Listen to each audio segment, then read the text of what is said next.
Halo semuanya, perkenalkan nama saya Monica Saryana dengan NIM 21104179393, kelas Manajemen 2, mata kuliah Perilaku Konsumen dengan dosen Adi Mursalin SEMM. Di sini ada 2 tugas UTS Perilaku Konsumen. Soal bagian A berkenaan dengan aktivitas di Instagram. Pertanyaan pertama yaitu, apakah Anda menonton video perilaku konsumen di Instagram Bapak? Berapa video yang Anda tonton? Dan sebutkan dan jelaskan topik atau judul video yang Anda tonton di Instagram Bapak. Saya aktif menonton video Bapak di Instagram. Di sini ada 3 video yang saya tonton dengan pembahasan atau judul. Untuk yang pertama, salah satu faktor yang mempengaruhi perilaku konsumen, yaitu keluarga dan rumah tangga, dengan pembicara Prof. Dr. Andus Ujang Sumarwan, MSc. Yang kedua, pembahasan tentang customer value, customer risks, customer satisfaction, customer roles, customer right, dengan pembicara Alex Fahrur Rizar, SEMSC.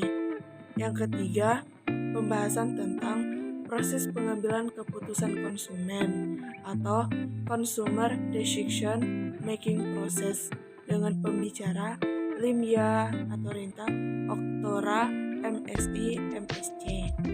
Untuk pertanyaan kedua yaitu, apakah Anda memberi komentar terhadap video-video perilaku konsumen yang Anda tonton di Instagram Bapak?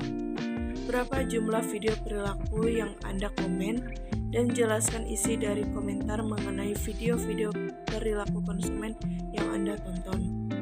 Di sini, saya memberikan 3 komentar terhadap video perilaku konsumen yang ada di Instagram Bapak. Untuk video yang pertama yaitu, salah satu faktor yang mempengaruhi perilaku konsumen yaitu keluarga dan rumah tangga. Di sini ada 3 faktor utama yang mempengaruhi keputusan konsumen. Yang pertama, strategi pemasaran yang dilakukan oleh perusahaan, pemerintah, maupun NGO. Yang kedua, perbedaan individu antar konsumen. Dan yang ketiga, lingkungan sosial. Setelah kita memahami faktor-faktor yang mempengaruhi keputusan konsumen tersebut, maka kita dapat membangun implikasi manajerial berdasarkan proses keputusan konsumen, yaitu untuk kepentingan marketing, strategi, maupun kepentingan pendidikan konsumen. Keluarga dan rumah tangga adalah unit terkecil dalam sebuah masyarakat yang secara langsung akan mempengaruhi proses keputusan konsumen. Peranan suami dan istri dalam pengambilan keputusan rumah tangga ini ada 3. Yang pertama, siklus hidup keluarga. Yang kedua, wanita sebagai konsumen. Dan yang ketiga, sosialisasi anak sebagai konsumen. Untuk video yang kedua, yaitu tentang customer value, customer risks, customer satisfaction, customer roles, dan customer rights. Yang pertama ada customer value. Customer value adalah tingkat kepuasan yang didapatkan konsumen dari membeli sebuah produk atau layanan yang sesuai dengan harga yang telah dibayarkan. Customer value merupakan hal yang bersifat subjektif. Yang kedua ada customer risk. Resiko adalah persepsi terkait dengan produk yang kita beli, kita bayar. Itu akan membawa risiko apa terhadap kita ketika kita membelinya. Yang ketiga ada customer satisfaction, adalah terkait dengan kepuasan pelanggan. Kepuasan pelanggan terkait dengan ekspektasi kita dengan kenyataan dengan suatu produk yang kita beli. Yang keempat ada customer roles atau peranan dari konsumen.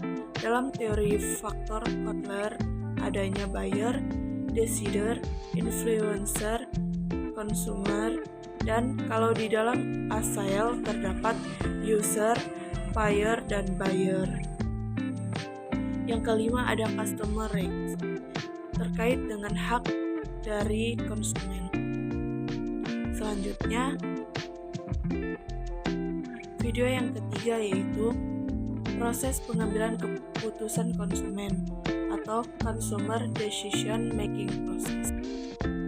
Tahapan proses keputusan pembelian konsumen atau proses pengambilan keputusan konsumen terdiri dari 6 tahapan, yaitu yang pertama, tahapan di mana seorang konsumen sadar akan adanya keperluan atau kebutuhan. Yang kedua, tahapan pencairan informasi mengenai suatu produk tertentu yang dibutuhkan atau diinginkan. Yang ketiga, penilaian dan pemilihan alternatif di mana seorang konsumen mengumpulkan dan mengevaluasi berbagai alternatif. Yang keempat, tahapan di mana seorang konsumen akhirnya memutuskan untuk membeli atau buy suatu proses barang atau jasa tertentu. Yang kelima, perilaku setelah pembelian suatu produk barang dan jasa tertentu. Dan yang keenam, pembuangan produk di mana pada tahap ini konsumen memutuskan sangat menyukai minuman tertentu, sehingga mungkin membeli lagi dan dengan versi yang lebih meningkat. Dan pertanyaan ketiga yaitu, manfaat apa yang Anda peroleh dari menonton video-video perilaku konsumen di Instagram Bapak dan memberi komentar terhadap semua video perilaku konsumen yang Anda tonton. Manfaat yang saya dapat setelah menonton ketiga video ini adalah saya bisa mengetahui faktor apa saja yang mempengaruhi perilaku konsumen dan tahapan proses apa saja yang dapat diambil keputusannya saat pembelian konsumen atau proses pengambilan keputusan konsumen. Selanjutnya, soal bagian B berkenaan dengan teori perilaku konsumen.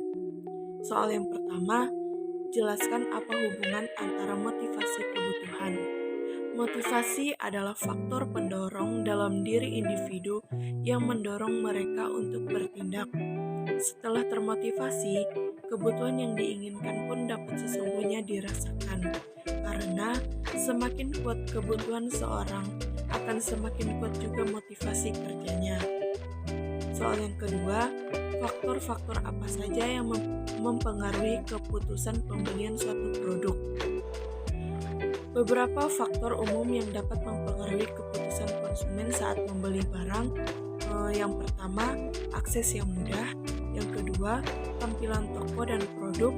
Yang ketiga, informasi, ketersediaan, dan kualitas produk. Yang keempat, harga yang terjangkau. Yang kelima, promosi yang menarik.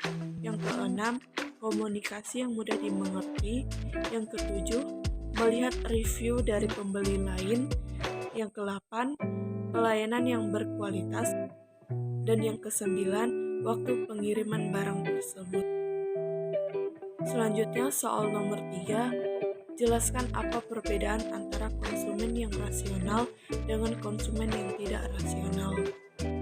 Perilaku konsumen rasional adalah suatu pola pikir di mana seseorang cenderung bersikap dan bertindak berdasarkan logika dan nalar manusia. Rasional juga diartikan adalah hal yang bisa dilakukan dengan hal yang ada. Sedangkan perilaku konsumen tidak rasional atau irasional adalah sebuah tindakan dalam berbelanja dapat dikatakan tidak irasional bila seorang konsumen memutuskan membeli barang tanpa pertimbangan yang baik. Dan untuk soal yang keempat, coba saudara jelaskan proses keputusan pembelian sepatu yang Anda pakai. Di sini, proses yang saya ambil adalah untuk yang pertama, niat atau tidaknya membeli sebuah sepatu tersebut. Yang kedua, setelah niat, saya akan mencari dan memilih sepatu yang akan saya beli. Dan yang ketiga, setelah saya mendapatkan sepatu yang saya inginkan, maka saya akan mengambil sepatu tersebut. Yang keempat, setelah saya mengambil sepatu tersebut, kemudian saya membawa sepatu ke kasir dan saya akan membayarnya. Dan yang kelima, setelah dibayar, sepatu pun menjadi milik saya dan saya bisa memakai sepatu tersebut kapan saja. Sekian dari saya ucapkan